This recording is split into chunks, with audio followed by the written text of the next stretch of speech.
Good evening and welcome to tonight's Undaunted, bringing to the news untold stories. I am Onyi Okbala. Let's begin.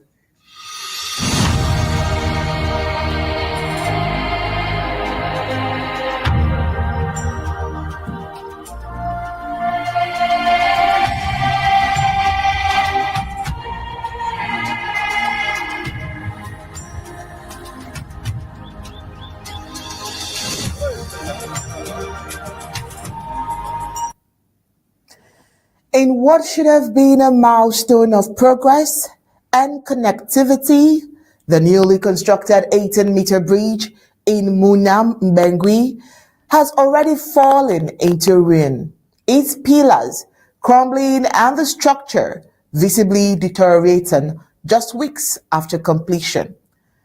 The 127 million franc CFA project, executed by Peace Engineering Co. Limited, and approved by the Colonial Senior Divisional Officer, has now become a source of national embarrassment and local outrage. Far from being a simple case of engineering failure, this collapse has been widely condemned by residents as a blatant act of public theft, a visible testament to the chronic neglect and institutional corruption that has long characterized the Yaoundé regime's relationship with Ambazonia. To the people on the ground, this is not an isolated incident. It is part of a deliberate policy of underdevelopment, a calculated strategy of marginalization where infrastructure projects, when they exist at all, are hastily executed using substandard materials, overseen by unqualified contractors and riddled with financial irregularities. As a result, bridges collapse, roads disintegrate, and lives are lost, not due to natural disasters or unavoidable circumstances, but because of systemic failures fueled by greed, indifference, and colonial governance. In nations like Ambazonia, where infrastructure is already scarce, the few roads and bridges that exist are too often built to fail. These structures meant to serve as lifeless and lifelines for communities become death traps, symbols of a government that prioritizes profit over her people and short-term political gains over long-term human development. The collapse of the Munam Bridge is not just a local tragedy. It is a stark warning and a powerful indictment of a state that continues to fail its most vulnerable citizens. Well, this is where we'll begin tonight on Undaunted, but first let's get the prime headlines.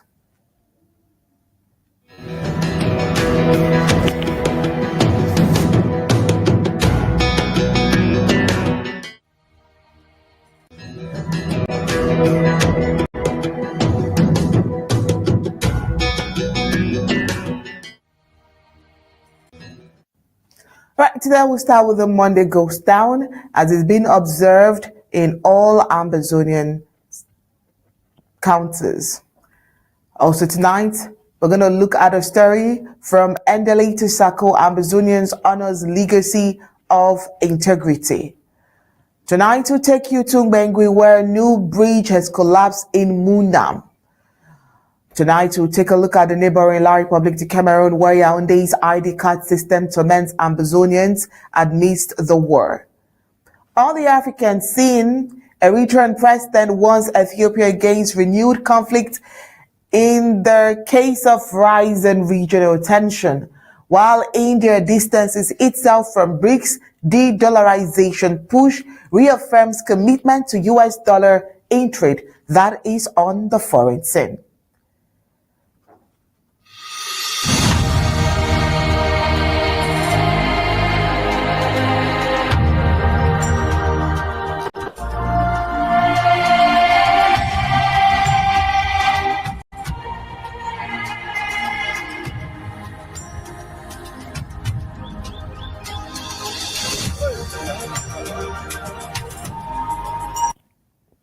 Now let's start with a ghost town report. Instituted in 2017, the Monday Ghost Town remains a steadfast tradition in Ambazonia. Today, July 21st, marked another successful observance in Bamenda, showcasing the unwavering commitment of the Ambazonian people to this symbolic day of protest. The Monday Ghost Town has become an integral part of Ambazonian identity, demonstrating the region's determination to assert its rights and freedoms. Despite the passage of time, the spirit of observance remains strong, with residents adhering to the day's principles. Bamenda, a key city in Ambazonia, observed the traditional Monday Ghost Town with remarkable discipline.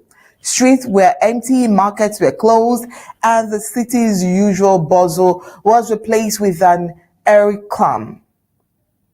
The Monday Ghost Town's enduring popularity is a testament to the unity and solidarity of the Ambazonian people. As the region continues to navigate its complex socio-political landscape, this tradition serves as a powerful reminder of the community collective resolve. The Monday Ghost Town significance, it extends beyond a simple protest. For all we know, it represents a call for recognition. Ambazonians are demanding greater autonomy and recognition of their rights. It's also a symbol of resistance. The Monday Ghost Town has become an emblem of the nation's resilience in the face of adversity. The Monday Ghost Town is also a testament to community spirit. The observance of this tradition shows the strong sense of community and solidarity that defines Ambazonia. As the Ambazonian people continue to observe the Monday Ghost Town, it is seen that their determination and their resolve has remained unshaken. All right, now let's get Barrister Mbeseha. Barrister Mbeseha, this is a Monday Ghost Town report. How do you see that it's being respected, regardless of all of the controversy that we've seen so far?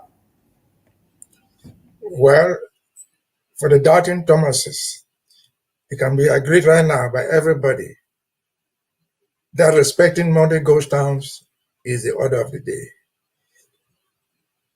Defiance to those ghost towns is an exception. And so the ghost towns, we've said many times before, are a symbol of the resistance. And if we can put it in another way, you see, when the fire is burning, when the house is burning, a structure, you see the flames up there. When the flames cease, it does not mean that the fire has ceased. The fire is still smoldering in the smoke. That when they burn the hardwood that could not be consumed by the flame. The flames consume the roof, which is zinc, which is flammable, which is touches or mud, whatever thing we use to roof up there. The hard iron, the wood, which is mahogany, that was used to build the house, takes a long time to burn out. It smolders gradually by very hot fire, and eventually the foundation is gone. And so the respect for Ghost Town, a lesson to those people who doubt it, who have ever doubted that the problem is not yet solved. Normalcy has not returned. The ghost towns did not take off from the air. They took off from the beginning because of something. That's something that the ghost towns, respect for Monday ghost towns, symbolize is still there and stronger than the flames you saw up there blowing in 2019. The gunshots you heard in Bamenda, the gunshots you heard in Mbengwi, and anywhere in Ambazonia. The fire is still smoldering. The solution is, if you want to put out that smoldering fire, you will need more than a bucket of water. You need something stronger to put out the water, to put out the fire, coming out of an erico wood or mahogany, the hardwood that we use to make foundations, out of a stone or a piece of iron. That's what it's all about. Bamenda ghost towns, Boya ghost towns, they are a symbol of something, a symbolic presence of something that has to be solved. That's something we've not yet addressed it. And when it is addressed, will they be able to put out a smoldering fire that is still being ignited below the house? Over to you. All right, thank you so much, Barrister Mbeseha. Thank you so much. Now, moving on, because of the increase in the war and the actions of La République du Cameroon and its gendarmes, it's been recorded there are so many funeral services on the rise in Bamenda because the war has, stayed on. Now, the city of Bamenda has been plunged into a state of mourning as funeral services continues to rise amidst the ongoing war in Ambazonia. Now, the protracted conflict has taken a devastating toll on Ambazonia, resulting in a significant increase in mortality rate. The proliferation of high-quality funeral vans in Bamenda is actually a testament to the booming funeral industry, fueled by the indiscriminate killings by the La République du Cameroon army. The frequency of funerals has turned the business of death into a lucrative venture, with funeral homes and related services reaping benefits of the crisis. The streets of Bamenda are frequently filled with the sounds of mourning and bereavement as families bid farewell to loved ones lost to the war. Funeral services have become a common occurrence, serving as a poignant reminder of the human cost of the war. So for all we know, and for the research that we've done, we can actually tell you that the ongoing conflict and the ongoing war in Ambazonia has led to increased mortality rates. And so the war has resulted in a significant rise in death, with many having lost it to violence, accidents, which is as a result of bad roads, or other conflict-related causes. Also, displacement of trauma. The crisis has displaced many individuals, leading to increased stress, trauma, and vulnerability. Community resilience also. Despite the challenges, the Bamenda community remains resilient, coming together to support one another in times of grief, in times of pain, and in times of mourning. And so, as the number of funeral services continues to rise, many are calling for a peaceful resolution to the war. The people of Bamenda and Ambazonians at large yearn for an end to the violence and a return to normalcy. The increase in funeral services in Bamenda is a deep reminder of the urgent need for a lasting solution. Because the question is, for how long? The war has led to so many things. Bad roads leading to accidents leading to deaths, of course, adds to the numbers of increased funerals that are being held in Ambazonia. Barrister Mbeseha, the question is, for how long? For how long? I mean, if you want to look at it logically, you could say that people die everywhere, people die every day. But when we go through the news bulletin, you see that the way people die in Ambazonia is very sad. That is even those that has been accounted for. There are deaths that are not even accounted for. There are people that have been missing and families are hopeful, but somehow they will never return. It is highly sad. And this particular report focuses all of this based on the war. The report says all of this is because of the war. Do you agree that most or Ambazonia is recording high rates of funerals because of the war, the senseless war put on by the colonial La République du Cameroon?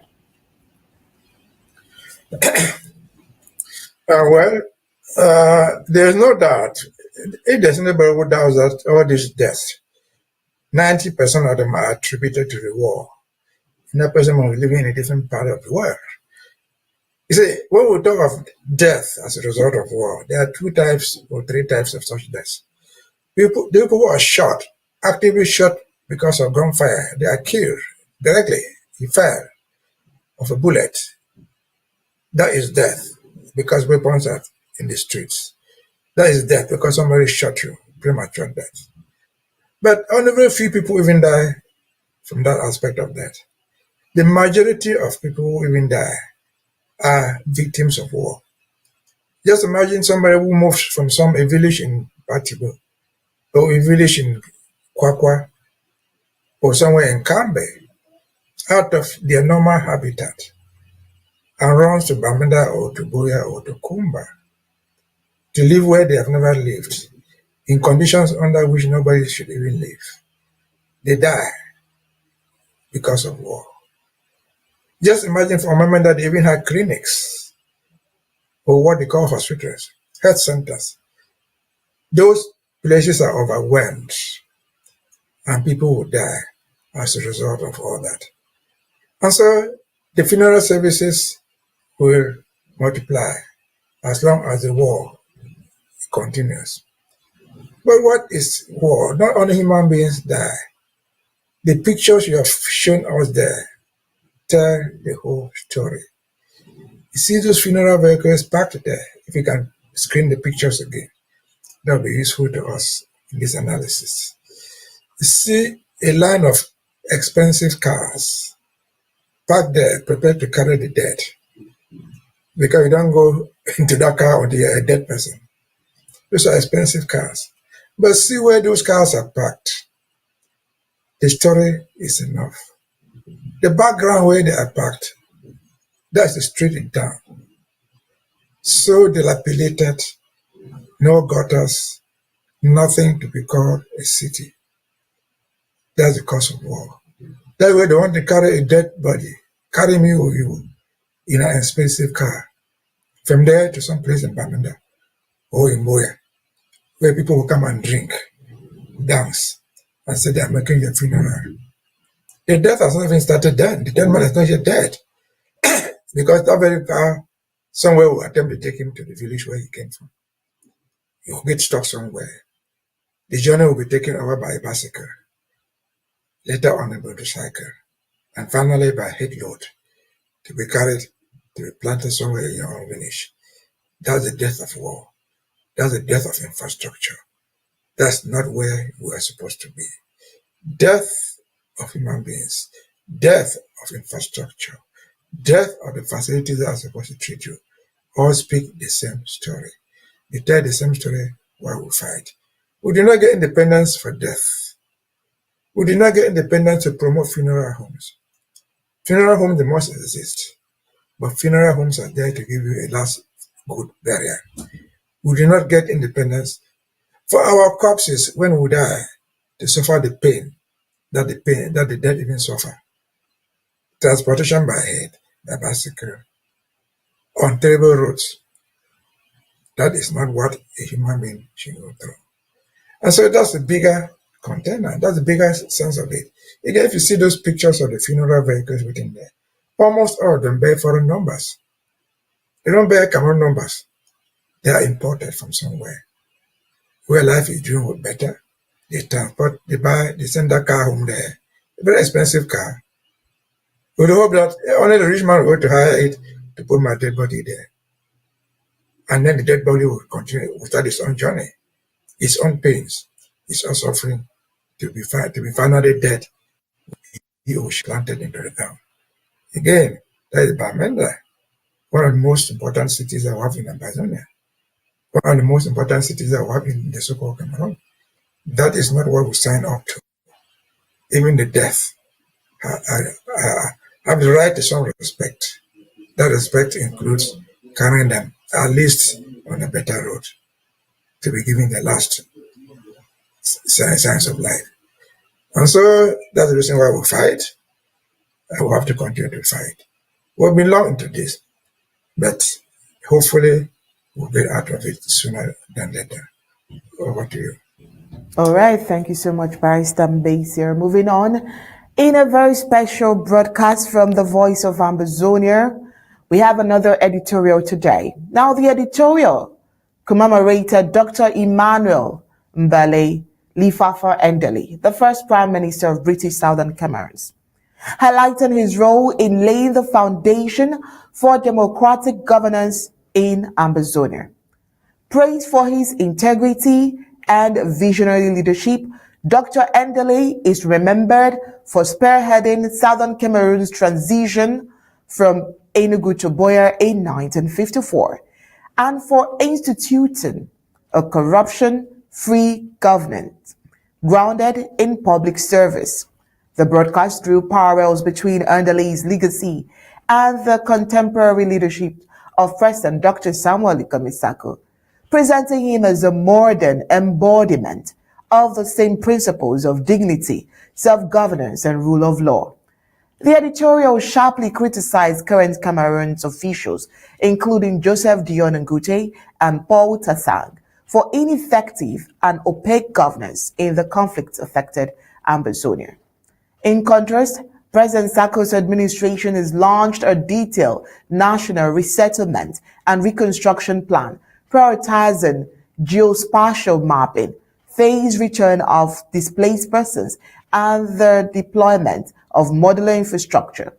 The editorial called on the international community to understand Ambazonian struggle not as a plea for sympathy, but as a demand for recognition of the right to self-determination. Ending with a firm appeal for justice and peace, the broadcast reaffirmed Ambazonians' commitment to rebuilding through local empowerment and accountable leadership. Oh, well, let me not say all of it. You need to hear as it sounds by Dr. Martin Mbengwi himself. Let's get that.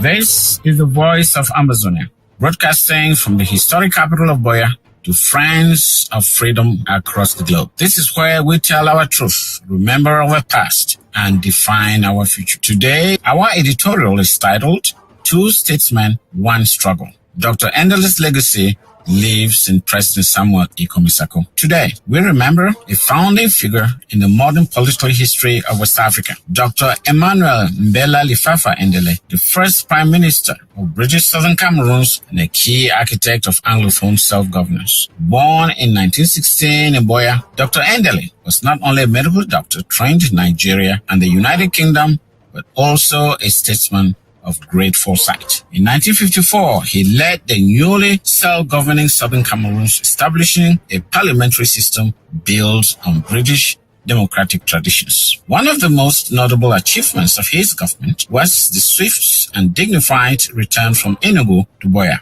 accompanied by the record-time construction of the Prime Minister's Lodge, a physical embodiment of nation-building capacity. These were years marked by competence, integrity, and public trust. There were no corruption scandals, no embezzlement, no administrative confusion. The government served its people. In contrast, the current governance framework in La République du Cameroon, especially as it relates to Ambazonia, has been repeatedly criticized for deep systemic failures. Leaders like Joseph Dion Ngute, Felix Mbayu, and Paul Tassang have been prominently positioned. Yet, their public engagements have often lacked transparency, technical credibility, and community participation. For example, in the case of Mr. Paul Tassang, appointed to lead reconstruction efforts in the conflict-affected regions, there is growing concern. To date, no architectural plans, no comprehensive resettlement framework, no village-level mapping, and no published timelines have been made available to the public. These gaps have raised concerns about the feasibility and intent of reconstruction policies amid ongoing insecurity. And yet, the Ambazonian leadership under President Dr. Samuel Sako has taken already established concrete steps towards community-driven recovery and resettlement. His administration has developed a national resettlement and reconstruction plan, which includes a geospatial mapping of affected communities led by local experts, a phased return strategy for internally displaced persons and refugees coordinated with humanitarian partners, establishment of a national resettlement fund supported by the Ambazonian diaspora and independent relief initiatives, deployment of modular infrastructure designs for schools, solar-powered health clinics, and safe water systems,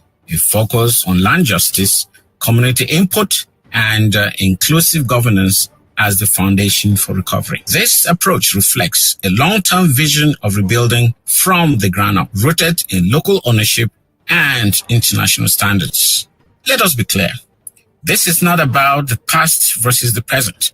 This is about governance with integrity versus governance without accountability. From Dr. Endeley's principled leadership in 1954 to Dr. Sako's strategic leadership today, the thread that binds them is a commitment to dignity, self-determination, and the rule of law. This has been a special edition of The Voice of Ambazonia. To our friends in the international community, we do not ask for sympathy. We ask for understanding. We ask that history be seen in context and that the right to self-governance be respected as a universal right. Until next time, may peace prevail. May justice guide us, and may the voices of the forgotten finally be heard. Goodbye from Boya. Goodbye from Ambazonia. All right, Barrister Mbeseha, let's have your thoughts on this particular one. I love the comparison and how he tried to let everyone know of how great Pa Endeley is. I know you have more of these in your historical archive, and you want to share some wealth of knowledge from the depth that there is within you. Well, it is important to repeat the history, and it is pathetic that people don't know. Just a small correction. Dr. Endeley did not withdraw from Enugu in 1954. No. There were 13 of them. They pulled out of the Enugu house in 1953. It was 53 they pulled out. And then they effectively started to set up the institutions in Boya in 19. What did they do in 1954? That marked the starting of the institutions. They held their first assembly, which you can be called today the National Assembly. They held it in Upper Farms, that is behind the Prime Minister's Lodge, in a thatched house. I have pictures of that thatched house. I've shared it before. That's where they held their first assembly, the 13 who withdrew from Enugu. And then you talked about the lodge. The lodge is symbolic. It represents something to all Ambazonians, Southern Cameroonians. It represents something that the Yaoundé administration has always pretended not to know. I followed them on their networks. Nobody has ever mentioned Endeley in the history of Cameroon as being a hero for withdrawing with his 13 people from Enugu. They don't feature anywhere there in the history of Cameroon. And that is the Cameroon that want to be part. Now, history is history. That withdrawal and what we do today, and only House of the Passion is symbolic of what this struggle is. And a reminder, they've mentioned name there, that the withdrawal, the struggle, and what we look for is not administrative, ministerial, and political advantages. Being named minister left or right, being named director AOC, that is not what it is about. The Portasons, the Tangajis, who come and go, they are current people. There were many before them. The Endeleys all came and went. The Iti-Igwes all came and went. The Enotanjongs all came and went. So it is not about personality, it is about the institutions. Even Foncha, Endeley we talked about, came and when they died, the institutions remained. So the struggle is not about privileges that people enjoy from time to time. It is about the institutions that will last forever, which is what the struggle is about. It is not about occupying presidential office, the prime minister's office, because it will rotate. Sometimes we will change names. That is not what it is. The function, the office of prime minister will remain permanently, but will be occupied by different people under specific guidelines. And so the history is reading with facts, most of which are being hidden. Remember in 2016, very few people saw this thing. When the purported unification came, somebody ventured somewhere in Douala to put out the statue of Fancha, who was the architect of the revolution, of the unification. In 2016, when the signs of resistance came up, the first thing they did in Yaoundé, in Douala, was to pull down the statue of Fancha and dragged it in the mud through the streets in Douala. That was done publicly. And so if these things are turned down, which are simply symbolic, that statue standing in Douala there would have simply been like the Omyo base they respect today. For future generation, who is this man standing here? His story would have been told. But they pulled it down, smashed it to pieces. They were not just pulling down Foncha, they were pulling down the institutions that he brought. Because Foncha had long since died, that statue standing there was no longer him. It was a symbol of something. And so that is what it is. It's a reminder today, we talk in 2025, October, is coming for elections. It is a lesson for our brothers and sisters, the Akeremonas, the Agwambalas, and whoever who wants to run for the presidency of Cameroon. It's a reminder to them that they have promised to solve the Anglophone problem.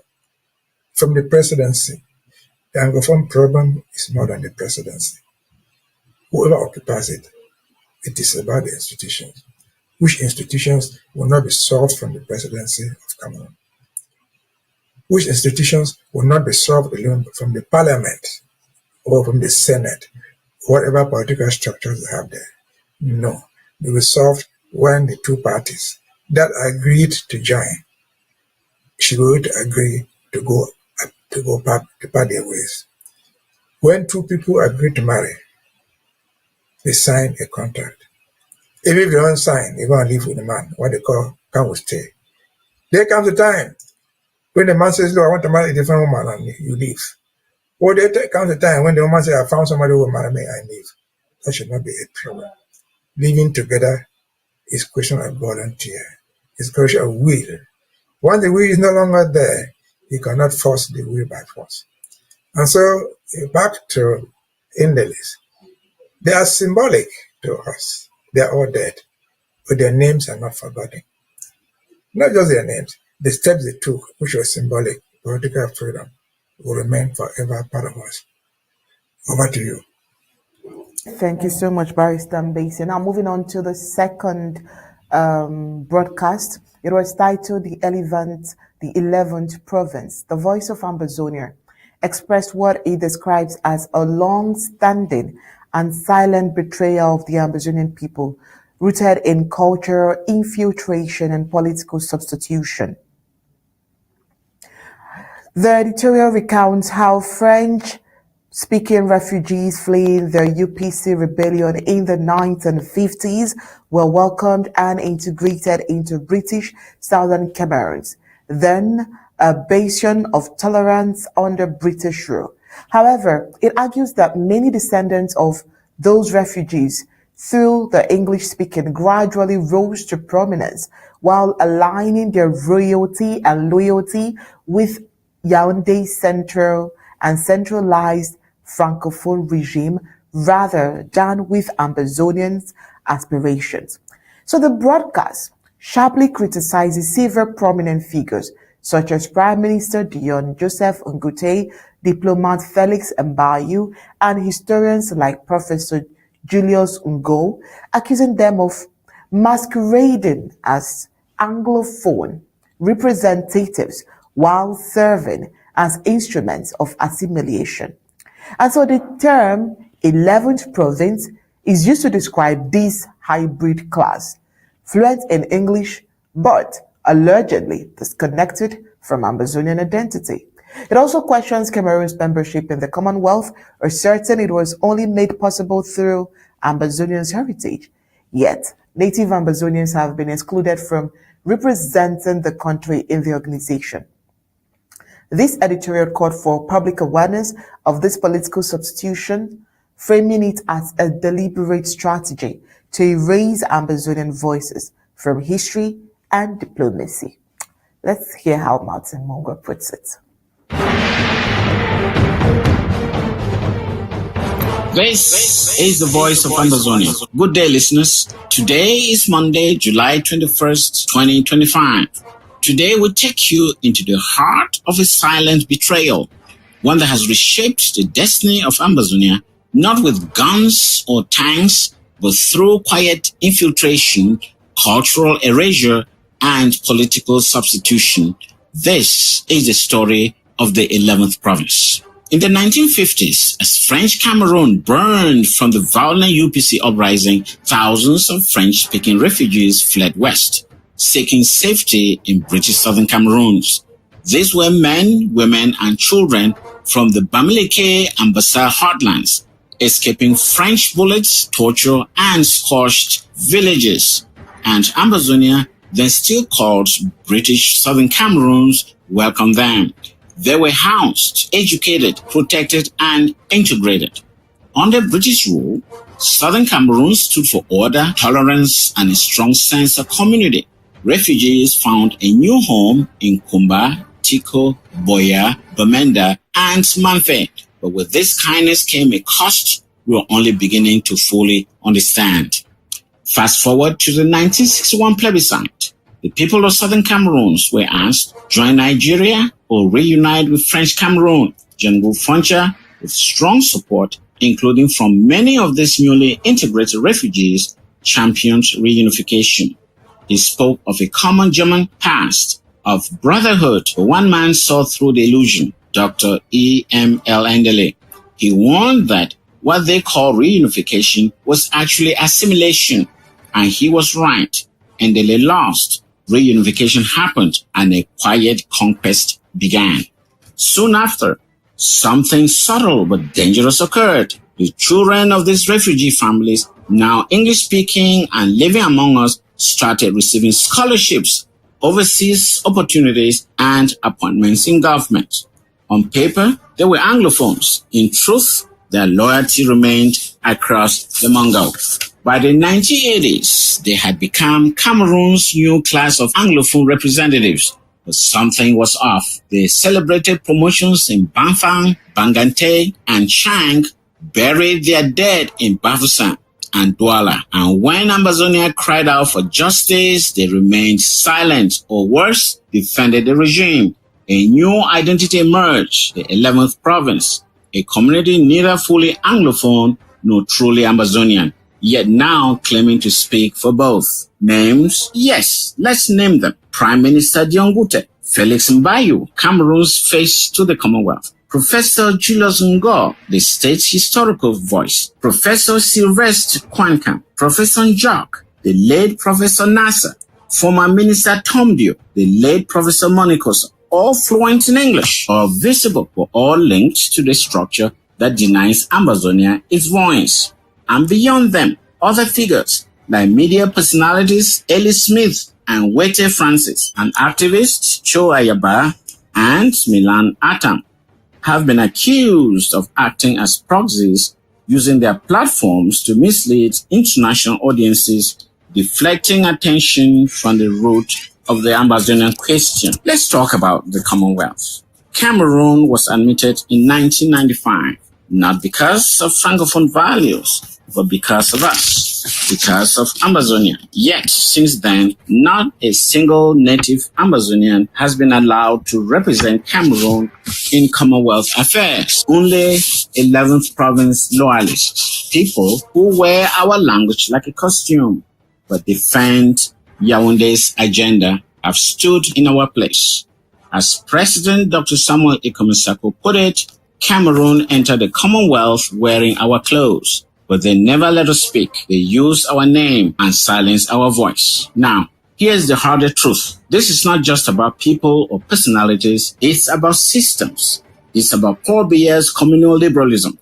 His ideological manifesto is on Mein Kampf, which defines Anglophones not as equal citizens, but as territories to be controlled. And it's enforced by a shadowy network, the Essingen cult, the true engine of Yaoundé's rule. Once you understand that, you realize no reform, no decentralization, no commission or dialogue will dismantle this prejudice. It's embedded in the state's DNA. As Dr. Sako warned, There is no statute, no commission, no shared language that can undo the political theology of conquest embedded in Biya's Cameroon. The only path of least resistance for Ambazonia is complete separation. Ambazonia gave refuge, it offers safety, and it extended grace. But that grace was turned against it. This is the 11th province dilemma, and this is the voice of Ambazonia. Good day. Barrister Mbeseha, here is another one. I think that all of these literature and editorial is to keep Ambazonians grounded in things that they need to know that has happened way before now. What would you say? Well, the editorial is so informative, but it's also very, very important and very, very analytical. Because, it speaks louder than many other things. It speaks clearer than many things that was known before. The issue of the 11th province, simply put, forget about the word 11, is the issue of migration across borders for security reasons. That's just about it. If we call the Bamenda case, and whoever you have it there, ran away from their own country to Ambazonia, southern Cameroon, for security reasons. They were being forced out of their places. They came there because they sought safety. And it is well duplicated, it is well explained. If you know Kumba, if you go to Kumba right now as you speak, as you move towards Boa Road, towards the park, to the right, there's a whole quarter there, they call it Yaoundé quarters. Yaoundé is not in Cameroon, in southern Cameroon. Yaoundé is the capital of Cameroon in the east. The Yaoundé people came there and had a whole quarter where they lived in there. They call it Yaoundé quarter. They still there. In Everett Kumba, go down to Fiango, somewhere there. You're going to find Bamileke quarters. They came there, they built a colony, they had a whole quarter named after them. Go towards Mbengwi, you find something they call Igbo quarters. The Igbos lived there. So it was a community that had everything. Was this unique? No, it was not unique. It's common around the world. And for us to properly understand, remember that today as we speak in the United States, the Irish population is very, very powerful. Ireland is not part of America. Ireland is in Europe. The Irish who fled from Europe for religious reasons landed in America. They are today known as Irish Americans. Just you have Polish Americans. You have Ukrainian Americans. The thing that is peculiar, very, very unique with our own case, is that whereas the Irish came to America, they never sought to make America a province in Ireland. They lived in America, they enjoyed the facilities, they supported the Americans from then till today. Probably we didn't know that John F. Kennedy, who was the president in 1964-61, was an Irish American. He rose up to that level and became the president of America without cutting an inch of America and making it Ireland. That's just like that. And so the Israelis, when they left Egypt, they looked for a home of their own. They fled from trouble, from persecution, and they landed in Israel. They had never sought to make Israel a province of Egypt. So our problem is this 11th province. They got there and they enjoyed the facilities. They went to schools, like any other person. They got scholarships. They were embraced. They were welcome. But the difficulty is, today as we speak, is now that these people have acquired all these things, they refuse to use it for the benefit of the host country that took them. They use them to distort history and make their host country that received them in their grandparents and their parents in good faith. They try to use them to make them part of their original country. Like the Igbos. With the Igbo who came and settled in Kumba, the Igbo quarter is still there. Will it be right for them to make that part of Kumba, part of Biafra or Eastern Nigeria? Certainly not. And so the 11 province people who don't have to their education, they went to South, they went to Secretariat, they went to all the schools that we had, the elite schools we call them. They acquired the education. But again, sadly, when the Ambazonia is being erased from the map of the world, who are among them? Medical specialists, who have historians, everything you could find, lawyers. They have refused to use the expertise that they acquired while in the foreign land. They have tried to use that, they have refused to use that expertise to help develop the land that hosted them. They rather took them and saved their own lives. They've not done it. And so you find people like Professor Ngo. He's a historian in his own right. He's even a professor. He has written books. But the curious thing about it, he writes, he gives the facts, and then he seeks to turn the thing to play. He makes the victim, he makes us the victims. We are the victims. He wants us to bear responsibility. For example, if we're going to Fumban and not fighting for ourselves, he refused to realize that Fumban was staged to deceive Frontier. As a historian, he refuses to see this.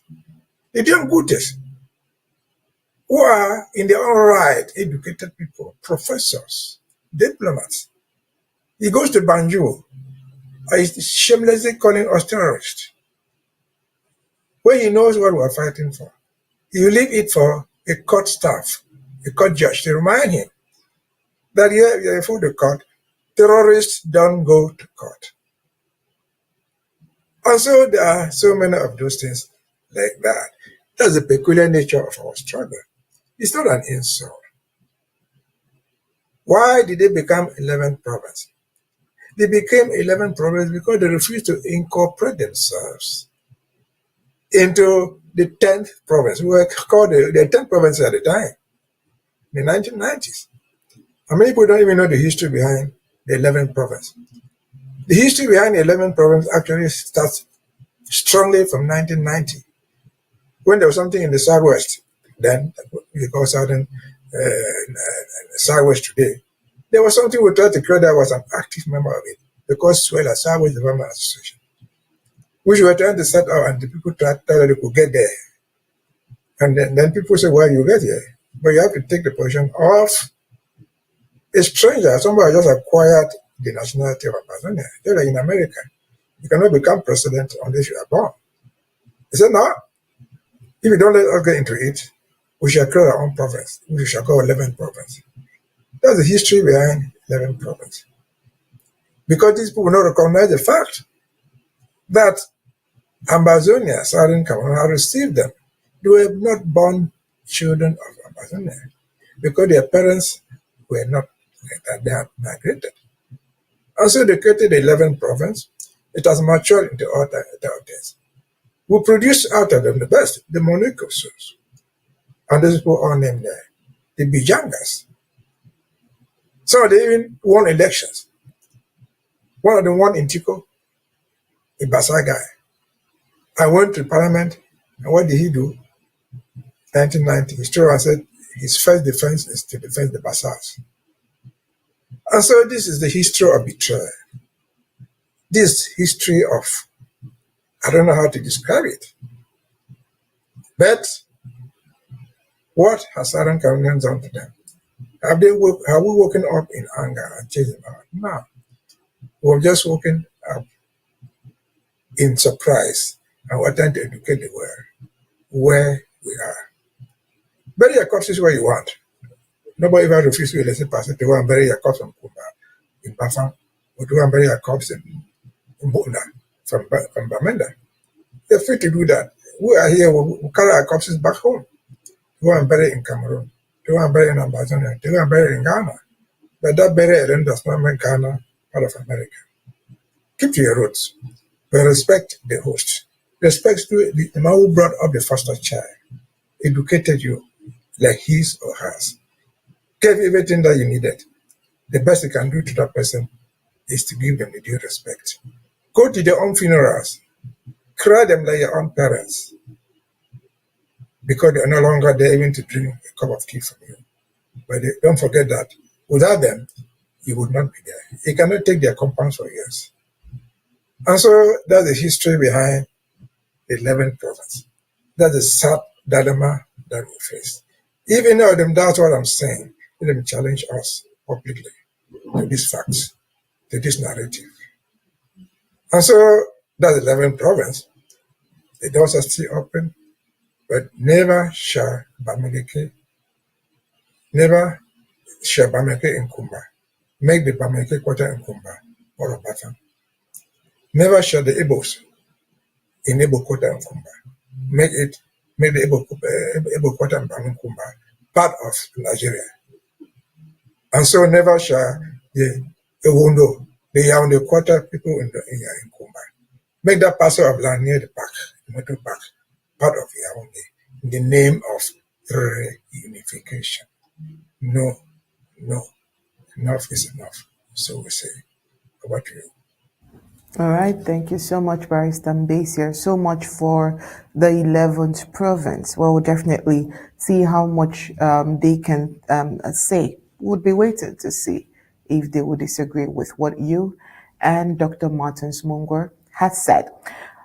All right, moving on. A newly built 18-meter bridge in Munam, Mbengwi lies in ruins, its pillars crumbling just weeks after completion. Critics have found this 127 million franc CFA project, entrusted to Peace Engineering Co. Limited and authorized by the Colonial Senior Divisional Officer, to be not just a mere accident but a public indictment of the Yaoundé government's deliberate policy of neglect and financial malfeasance in Ambazonia.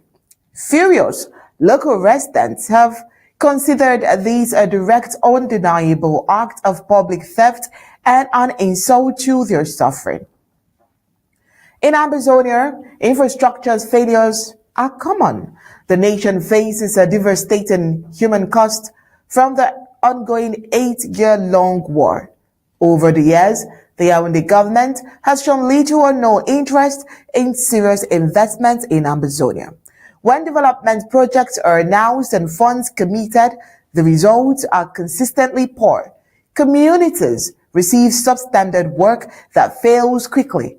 The recent project and bridge collapse in Munam has only further exposed how public funds are mismanaged and work is done negligently. Munam and its residents are infuriated, and rightfully so, as they depend on this connection. According to reports, Peace Engineering Co. Limited, the contracted company, completed the bridge less than a month ago at a cost of 127 million francs CFA. The Colonial Senior Divisional Officer authorized the bridge contract in December 2024. Now residents are demanding he takes immediate action against the contractor. They demand accountability for what they call a scam. The public wants those responsible for these poor work and alleged financial misconduct to face severe penalties. These incidents and other actions of colonial government's neglect and mismanagement are part of what fuels grievances in Ambazonia. Barrister Mbeseha, you can see the struggles. It seems it's never ever ending. It seems endless. While there are no bridges, while bridges are barely constructed, the few ones that are even done are done with substandard goods. And you can imagine a bridge collapsing. What if lives are lost? Well, we don't even have information on probably people who were trapped or if people got injured or something. I'm sure as the days goes by, we'll definitely get that information. But imagine bridges collapsing just few months after it was erected. Simply goes to show substandard goods because they do not care about the people, and all of this is just mere propaganda just to, throw the elections on the people's face and make it look like things are being done. I mean, you can imagine what would have happened if lives were lost. Well, you see, it may be an election ploy, it may be anything, but two things are clear. Money was spent in that bridge. The bridge collapsed. And so what is the problem here, which we are fighting against? That guy who built the bridge, fully built, got paid. And the last signature of the story is true. The last signature on his contract was the signature of a certain guy they call the SGU. Who is the SJ is an appointee of Yaoundé. Who is this appointee of Yaoundé is a graduate from ENA. Call him an SDO or a DO. They all enjoy the same festivity. They enjoy presidential decree appointments, which give them privileges to do and undo things. In short, they are called chef d'etat.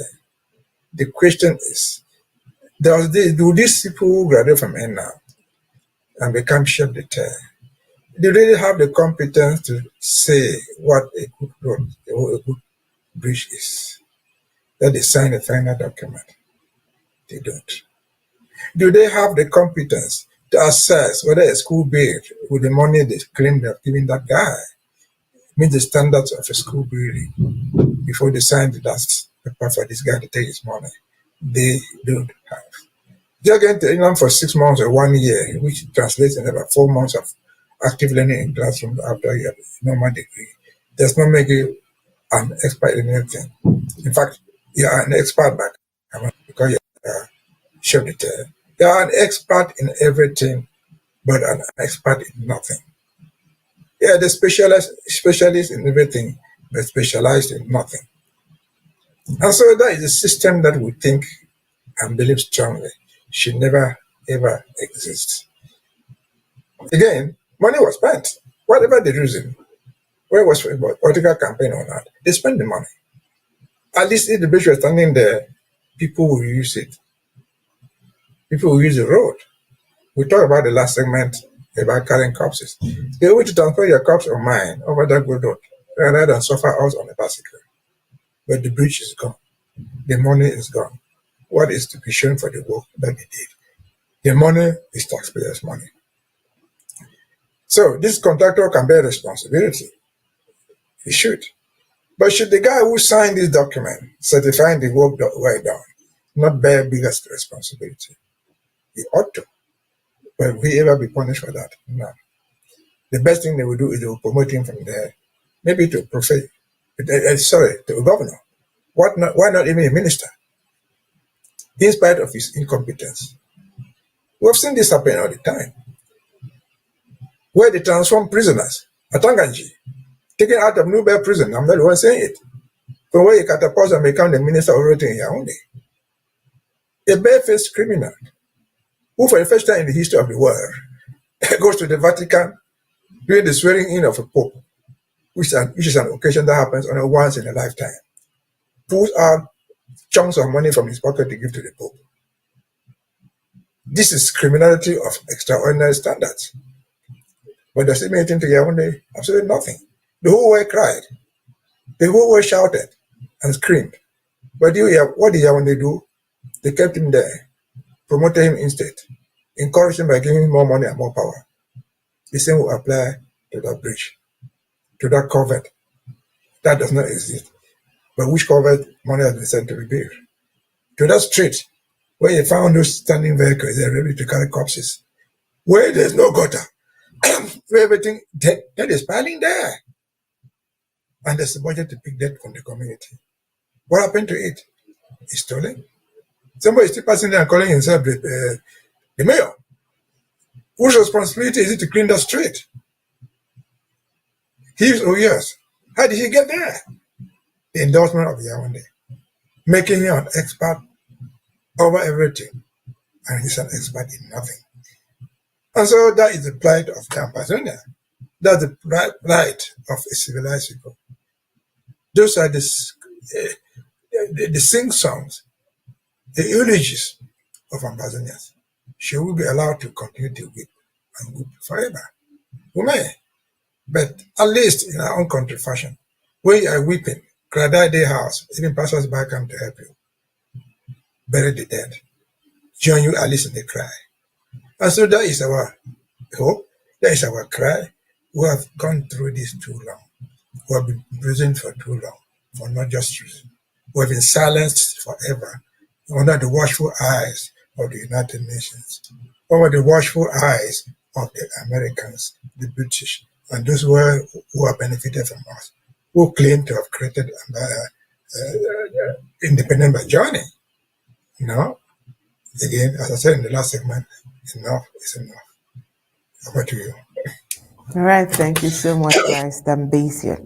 Now heading over to neighboring La Republic to Cameroon, where the issue of the ID card system is becoming a very serious issue.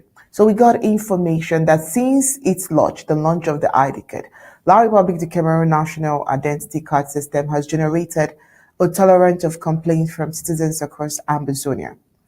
Yet the Yaoundé region remains callously indifferent. In the Atlantic Zone, the process at the first district colonial police station in Boyer Town is a sample of this neglect. A horrendous procedure, official information solely in French, the colonial officials' language, and a blatant extortion. Hopeless Southern Cameroonians, already battered by war, are forced to deal with these calculated assaults while the culprits walk free. Life in Ambazonia is not livid, and it is endured under a constant cloud of terror and insecurity. This reality stems from a brutal war and La Republic of Cameroon's government's deliberate and long-standing neglect. Incidents that strip citizens of their dignity and rights are not occasional, they are the everyday norm, a cruel routine. The current ordeal facing citizens seeking national identity cards at the First District Colonial Police Station in Boyer Town is a blatant public disgrace for the impostor government. The application process itself is an obstacle course, intentionally complicated and agonizingly slow, designed to frustrate and deny rather than serve. A primary tool of repression is the language barrier. All official notices and essential information regarding identity card applications are presented exclusively in French. This renders the process impenetrable for the vast majority of purely English-speaking citizens in Ambazonia. It is a cynical act of linguistic discrimination, stripping people of their rights to understand and access a fundamental service. This blatant disregard for bilingualism, despite its supposed constitutional backing, exposes the government's contempt for Ambazonia's identity and rights. The indignity depends and deepens with credible reports of these colonial government officials demanding bribes from Southern Cameroonian applicants. Through their act of extortion, they force citizens to pay for what is their right. La Republic of Cameroon's consistent refusal to correct these fundamental laws, from linguistic oppression to the unchecked corruption within its own department, ensures that a climate of injustice and insecurity persists. These relentless assaults on basic rights and human dignity intensifies the grievances that feed the ongoing war, trapping the population in a cycle of fear, poverty, and despair. Meanwhile, the Colonial National Commission for the Promotion of Bilingualism and Multiculturalism, led by Peter Mafani Musonge, has constantly turned a blind eye to the ordeal of the suffering population. Oh well, Barrister Mbeseha, National ID card in French. Well, again, we get into another dilemma. Identity cards. Identity cards is strange now. The identification of people is known worldwide. Every country, community in the world, not just in Ambazonia. Every country identifies its own citizens. There's a system to identify people. What is the problem with Cameroon then? The only problem with Cameroon is that they use the idea of identification, which is to extort money from people. Otherwise, we live in the United States, the town where I live. If I go to make an identity card, which most Americans do, it takes you less than 10 minutes to get an identity card. The whole thing is digitalized. The machine that takes your fingerprint, the machine that takes you a digital picture, there are machines programmed, made for that purpose. They were not designed for the white man. The very machine would take you a digital picture in Yaoundé, in Kambe, in Bamenda. The very machine will be installed in anywhere in Akwaya and will take you a digital picture. All what you need is just a good will to do it.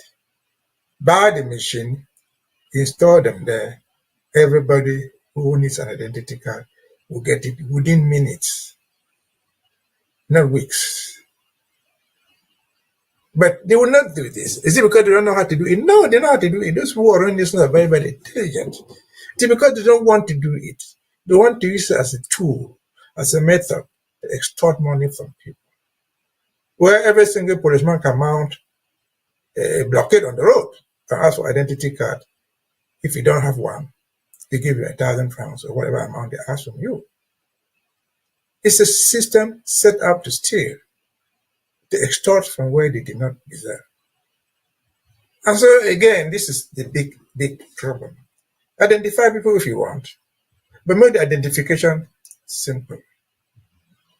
3, 4, 5 months ago, we saw it in Yaoundé. They claimed that Ms. Mbengwi had set up fast identification. They don't exist anywhere. But is that something that should be celebrated on radio as a big achievement? Certainly not. What is there? Just before we came here, I watched some news from Cameroon, and they were talking about people, drivers, driving to Bali and Mbengwi, who were mounting a strike. Why? Because between just Bamenda and Mbengwi, or Mbengwi actually, there were so many checkpoints extorting money from drivers. Checkpoints, illegally mounted, or what for whatever reason. Everywhere you pass here 1,000, you go to the next one, which is 5 meters away, 10,000. You do that all the time. It is cautioned and accepted. And what surprised me, these people are going on strike.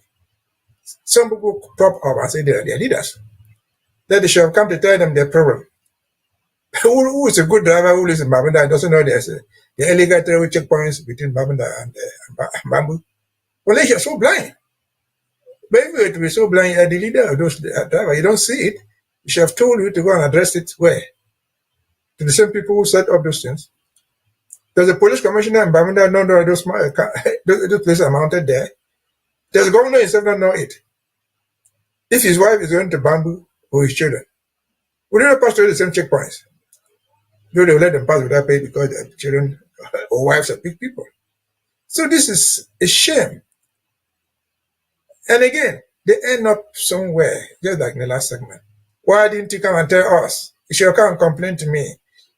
So I'll go and see the authorities that are concerned. Who is the authority which is concerned? The prefect. What has the prefect got to do with mounting of roadblocks? He should be there. He can authorize it. He can authorize the extortion from you without any accountability. Why? Because he is the personal representative of the president. He enjoys his signature on the appointment. And since he's the president, in fact, he's the president in Bali, he's the president in Mbengwi, and the president acting illegally in Mbengwi or Bali or Batibo or wherever it is, can never be challenged. It can never be challenged. Where they're willing to live in a community where nobody is held accountable, especially those in authority. No, no, no. Human beings are born essentially free to move up and down, to do what they like, without the control of whoever may be it the president, be it the prime minister, or even the king. And so this is the bigger problem that we face. In Ambazonia, shall we have identification? We shall.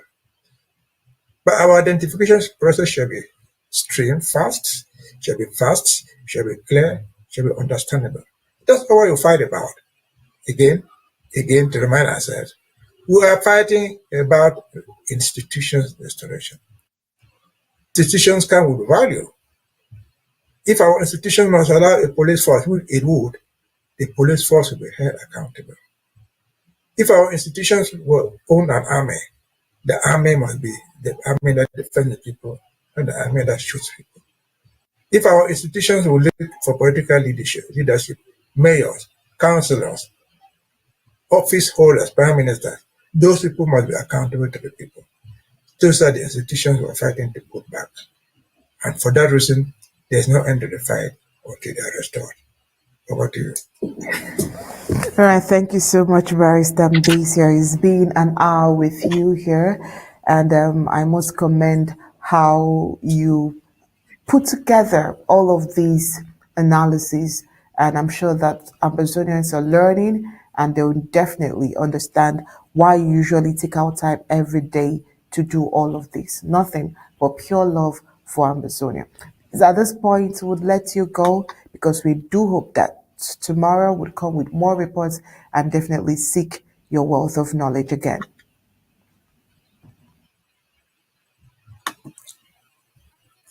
Right after the break, we'll go straight to Ethiopia, and of course, the Eritrean president is saying something.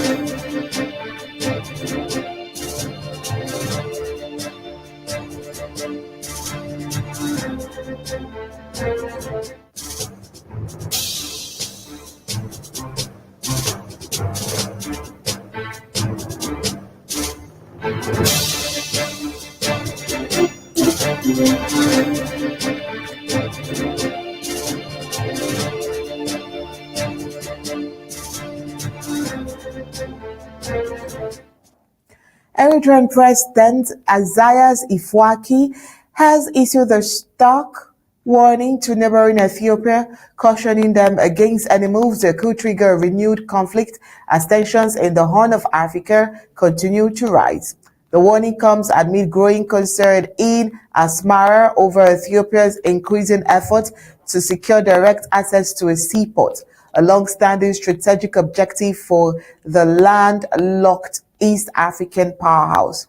Speaking from the capital, Asmara, President Afwerki accused Ethiopia of pursuing dangerous ambitions that risk destabilizing an already fragile nation.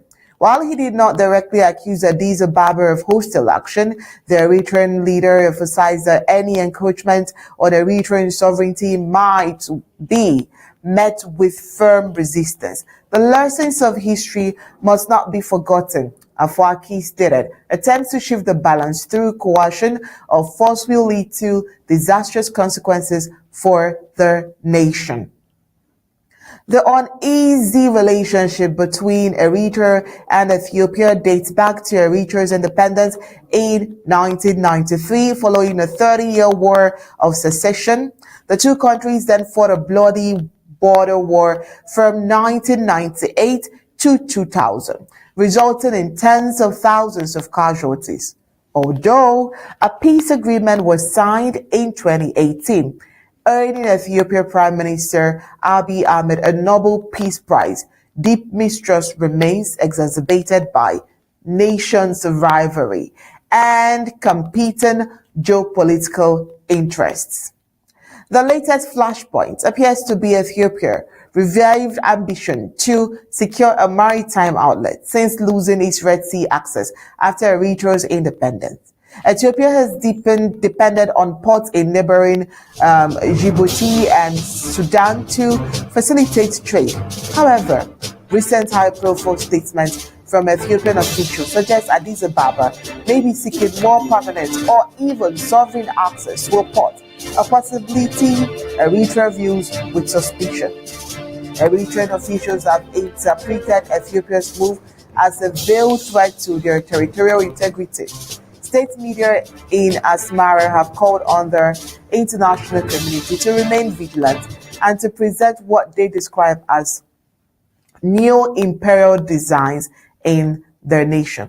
In Addis Ababa, Ethiopian authorities have downplayed the rhetoric, saying their port ambitions are rooted in economic necessity, not aggression. A senior government source, speaking on condition of anonymity, said Ethiopia is seeking regional cooperation, not confrontation. Access to the sea is critical for our development, and we are engaging with partners to find peaceful solutions. That's not all. Regional analysts warn that without open dialogue and diplomatic restraints, the Horn of Africa could once again be dragged into war. The region is already grappling with political unrest in Sudan, instability in Somalia, and the lingering fallout from Ethiopia, the Tigray conflict. There is a dangerous cocktail of unresolved historical grievances, strategic rivalries, and shifting alliances in the Horn. A Horn of Africa analyst based in Nairobi says if Ethiopia and Eritrea slide back into confrontation, the ripple effects will be felt across the regions. International observers, including African Union and United Nations, have urged both sides to pursue dialogue and avoid escalation. So far, no formal negotiations have been announced. As uncertainty looms, many of the nations are left hoping that the bitter memories of the past wars will act as a difference, not a precedent or a future action. When we return right after the break, we'll head straight to India as India distances itself from BRICS and the dollarization push.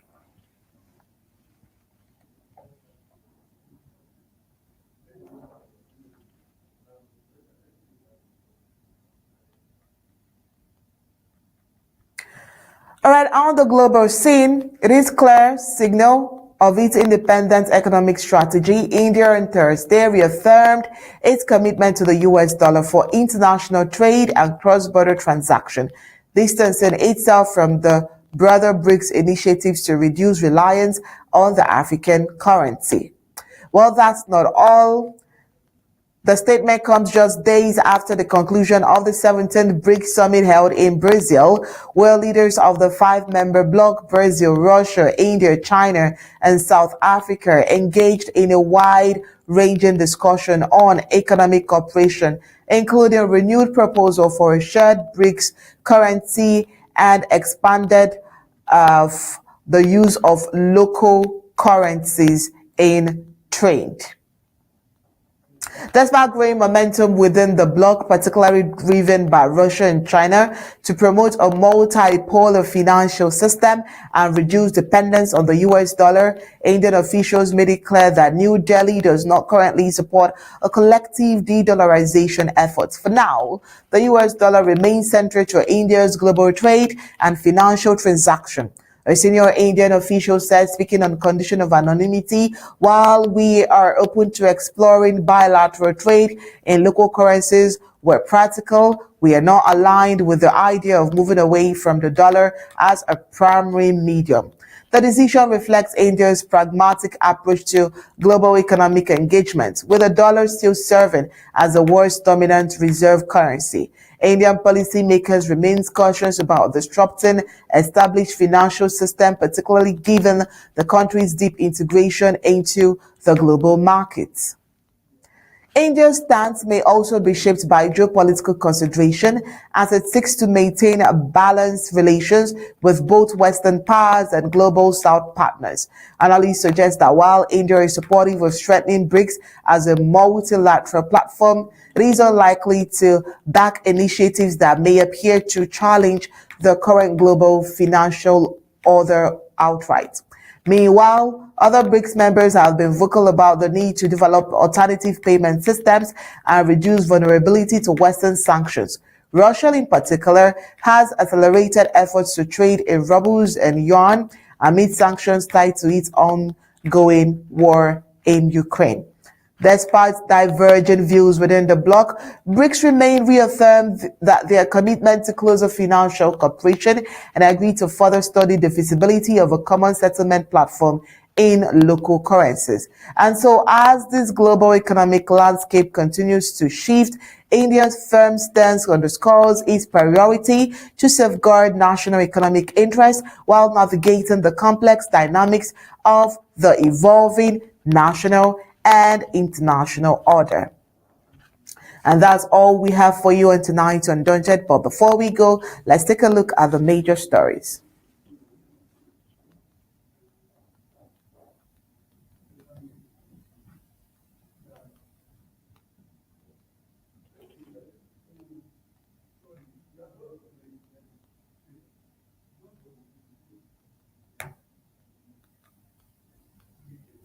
All right, here are the headlines for tonight. Monday Ghost Town stays on. The spirit of observing Monday is still very strong in Ambazonia. Also tonight, we told you that from Endeley to Sako, Ambazonians are honoring legacy of integrity.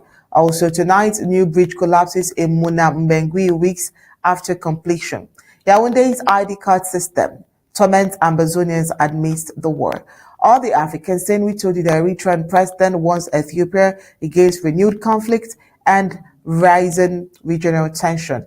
We told you that India distances itself from BRICS de-dollarization push, reaffirms commitment to the US dollar in trade. That's it for tonight's Undaunted. Special thanks to Barrister Mbeseha and a team of technicians behind tonight's Undaunted. From me, it's good night and God bless.